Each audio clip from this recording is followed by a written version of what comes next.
သုံးကလေးနည်းနည်းကြော်ရည်ကလူသားတွေဒီခဏသားလေးကပြီးကန်စင်နေတဲ့လောကကြီးကပြေခဏသားလေးရတယ်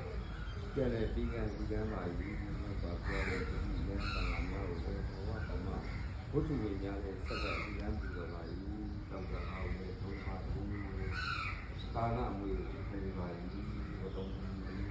တော့ဒီလိုကောင်းနေတယ်ရှင်းနေတော့မှာဘုတော်ကြီး